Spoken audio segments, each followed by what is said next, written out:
Olá, meus amigos e amigas, bem-vindos ao canal. Lembro você que para mudar o mundo, viver bem começa em cada um de nós. Então eu te convido para refletir comigo o tema Amai-vos uns aos outros como eu vos amei. E eu espero que possa te ajudar na sua reforma íntima, como eu também estou usando para a minha própria. Dentro desse tema, nós vamos pensar aí em fraternidade e em permanência. Fraternidade na situação de sentimento mesmo. Será o afeto de irmão para irmão. Ou também o mesmo laço de parentesco. Permanência é essa perseverança, continuar sendo, prosseguir existindo, ficar, persistir, conservar-se. E nós entendemos que neste texto, está lá no capítulo 15 do Evangelho de João, vai terminar com esse mandamento, Jesus nos convida a refletir sobre o sentimento que deve unir os homens na terra. E a gente sabe que o Evangelho é prática, e o irmão, a irmã poderá dizer, falar é fácil, eu quero ver é viver o meu problema, né? E a gente sempre imagina que o nosso problema ele é mais grave do que o do outro, e nós precisamos de mais indulgência do que o outro, de mais perdão do que o outro, e nós vamos aí brigando um pouquinho a cada dia com as leis divinas. Mas nós também não podemos esquecer que, em sendo o Evangelho uma prática, Jesus disse, amai-vos uns aos outros como Ele amou, porque Ele coloca o amor em movimento. E o amor colocado em movimento, ele é caridade. A caridade, como entendia Jesus, segundo o Livro dos Espíritos, é benevolência para com todos, indulgência para as imperfeições alheias, severidade com as próprias e o perdão das ofensas. E nós lembramos que o público-alvo dos discursos de Jesus praticamente eram pescadores, agricultores e pastores. Portanto, os seus exemplos e figuras vão cingir aí numa modalidade pedagógica de possibilitar à plateia entender o que ele está falando. Então, nesse texto, por exemplo, ele faz uma comparação, colocando ele como a videira, como os discípulos sendo os ramos, e o agricultor sendo Deus, que promove de ciclos em ciclos a questão da poda e etc. Mas ele vai esclarecer que o ramo, para produzir bom fruto, precisa permanecer junto à videira. Então significa para nós que há um custo para ser discípulo de Jesus, para seguir Jesus, para praticar o seu evangelho. É permanecer naqueles mandamentos. O que nós podemos concluir com o mandamento de Jesus a partir então daquela comparação que ele faz? Se o mandamento é amar como Jesus amou, e sendo o assunto central fraternidade e permanência, Jesus nos ensina que só é discípulo quem ama sempre. E só para um dado aqui, Jesus usa a expressão permanecer 12 vezes. E diz que há um prêmio para quem age como ele. Ao final, chegado ao Espírito puro, você pode pedir tudo a Deus que será atendido.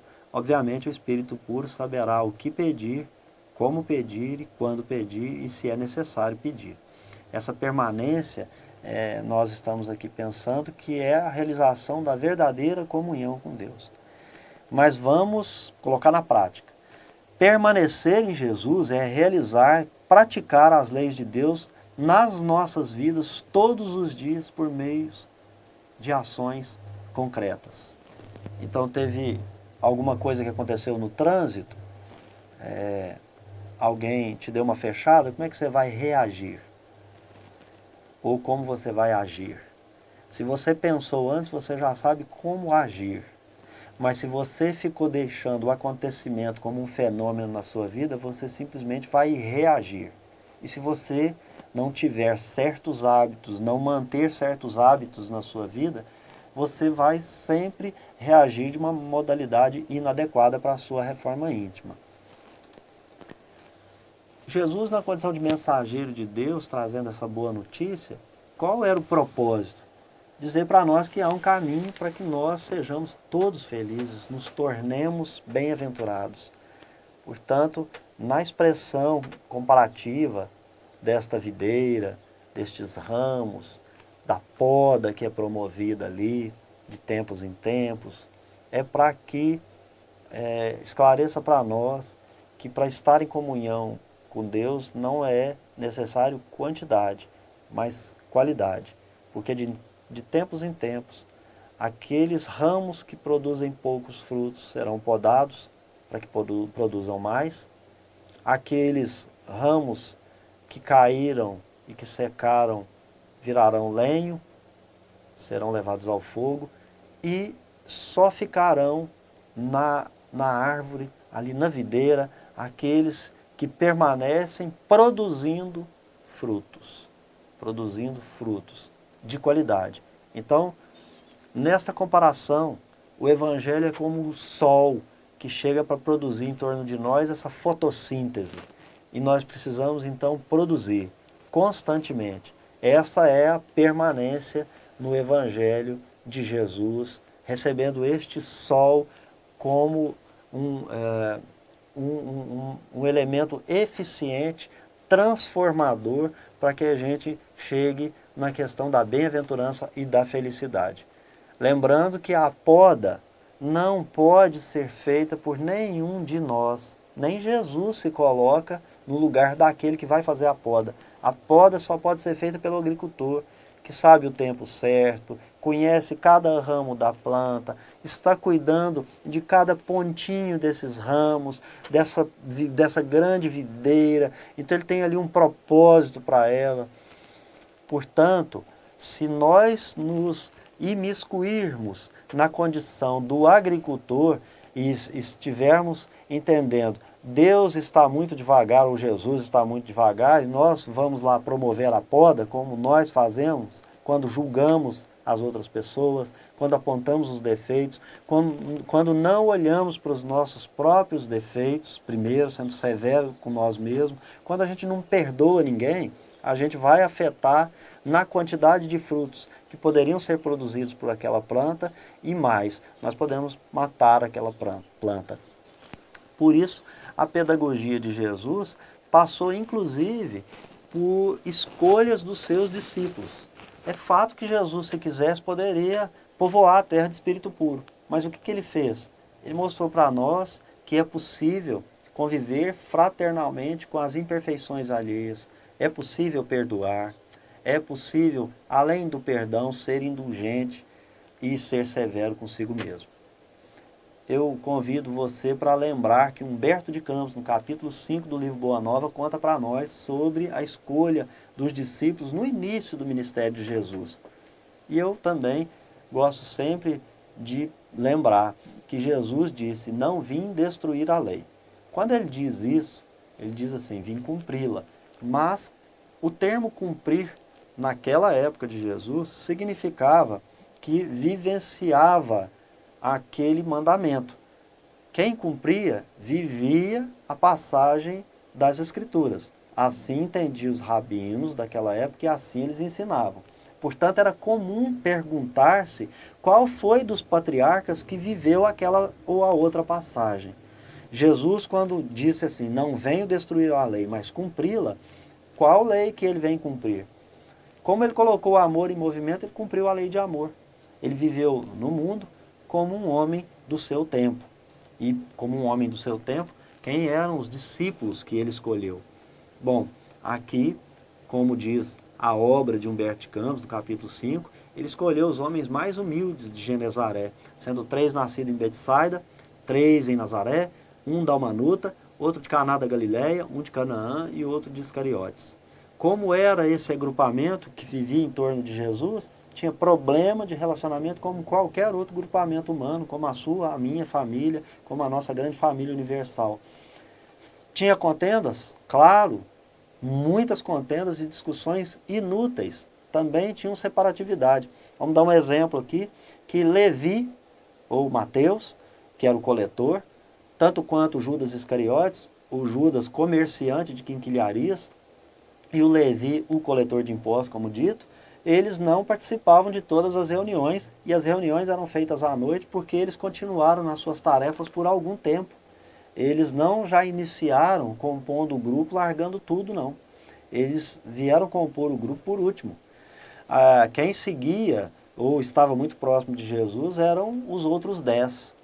E tinha aqueles questionamentos rasteiros, como a gente vê nas nossas casas espíritas. Quem é o maior, quem trabalha mais, quem é o mais sábio diante do Evangelho e por aí afora. O que Jesus quer nos contar com esse início dos trabalhos? Olha, é que o nosso material de trabalho é esse. Então ele veio e usou esse material de trabalho para dizer o seguinte, olha, é possível ser feliz, ser bem-aventurado. E o que faz Jesus, diante desse material humano, ele diz o seguinte, olha, venham todos aqui, senta, vou dar as primeiras instruções. Vocês são pertencentes a um colégio apostólico, vocês são discípulos, vocês é que são os ramos da videira, eu sou a videira. O que nós estamos começando é um trabalho grandioso, é um grande apostolado, e ele ensinou como todos nós ensinamos nas casas espíritas, como nós ensinamos os nossos filhos, como nós falamos com os nossos parentes, com os nossos afins, as pessoas que nós mais amamos. Nós falamos com extrema mansidão, não é verdade? Pois é, Jesus falou com extrema mansidão para aqueles apóstolos. Aqui para nós vamos subsidiar na Boa Nova e passar para você, olha as regrinhas, para que você seja o discípulo que fica permanente naquela videira. Para chegar ao bem de todos, o caminho certo é a estrada difícil, cheia de obstáculos e estreita. Nesse propósito, é necessário evitar discussões improdutivas, buscar os perdidos, os que têm o coração angustiado, proclamando a chegada do reino dos céus, trabalhando no esclarecimento dos que não possuem conhecimento de Deus, curar e limpar os enfermos, revivecer os que estão mortos na sombra da prática do crime ou das desilusões ingratas do mundo, aprender a diferença entre riqueza do mundo e tesouro no céu, saber ser feliz vivendo quando necessário, divulgar o Evangelho continuamente, somente para os que desejam com sinceridade e devotamento a Deus. Deixar o problema do outro para o outro. Se alguém deseja paz oferecida, compartilhe. Do contrário, continue com a sua paz, não se contamine, não sinta rancor, sacode a poeira e prossegue a jornada. A lei é mais rigorosa com os hipócritas que aos que falam e não fazem. Então é muito importante ter cuidado com esta questão. A norma de ação, uma plataforma, é importante prestar muita atenção se você realmente quer agir como um discípulo de Jesus. Mas não tem privilégio. Além de não ter encarnado o Espírito puro, é necessário lembrar que cada um está ali para promover a própria reforma íntima, para progredir, para chegar a ser Espírito puro. E aquela é a oportunidade de trabalho. Os discípulos, então, não têm privilégios. E Jesus esclarece como o mundo que não tem amor é e vai te tratar. Ele diz, esse mundo possui tribunais para interesses individuais e não coletivos, os simples e os fracos são subjugados e prejudicados, a ideia de Deus fica exilada nos templos de luxo, pomposos, nos quais se gastou muito dinheiro. Irmão entrega irmão para a morte, despreza, odeia, persegue e é adversário do esclarecimento. É um mundo zombador que provoca todo tipo de tentações, pratica o ridículo e a crueldade. Mas ele diz o seguinte, a reação do discípulo diante deste mundo tem que ser aquela constante, aquela permanência. Continua trabalhando para implantar o reino de Deus nos corações humanos, não teme aquelas pessoas que matam o corpo, porque elas não podem aniquilar a alma, mas ele teme, por outro lado, os maus sentimentos que ele traz em si mesmo, aqueles que mergulham o seu corpo e a sua alma no inferno da consciência. Porque a lei divina está gravada na consciência humana. Então, a partir do momento que erramos, a gente já sabe que errou e a gente já, como tribunal, como juízo, já faz o julgamento e já comina a própria pena. Mas o discípulo, o verdadeiro discípulo, ele conhece o próprio valor diante de Deus. Por isso que certa vez Jesus disse para amar o próximo como a si mesmo. Então, você precisa conhecer o seu próprio valor. Você se ama, sabendo do seu próprio valor, e você oferece esse amor para o próximo. Agora, para uma conclusão.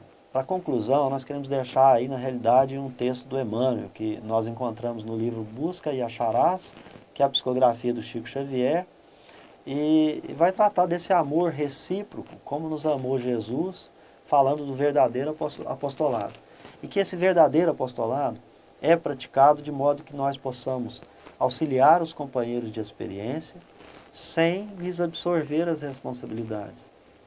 Amar os familiares e entes queridos sem exigir nada em troca. Agradecer aos que nos estendam compreensão e bondade. E não impor o nosso ideal de felicidade para ninguém que estimamos. Porque esse ideal, ele varia. Ele é sempre conforme o grau evolutivo de cada um. Então não adianta você falar que há um tesouro no céu para quem só consegue enxergar um tesouro na terra. Diante de ofensas, lembrar-se das vezes que nós mesmos ferimos sem pensar. E, diante de opiniões alheias, respeite o direito do próximo de dizer, de falar. Você precisa lembrar que não tem obrigação alguma de adotar essas opiniões alheias, mas tem que reconhecer que os pensamentos dos vizinhos podem ser diferentes sim dos nossos. E lembrar, por último, que para chegar às cidades da terra, se lá existem tantos e tantos caminhos diferentes, divergentes, do mesmo modo, existem também muitas vias de acesso para chegar aos lugares divinos. Fique com Deus, revelare religiosidade e espiritualidade. Um abraço e até o próximo encontro.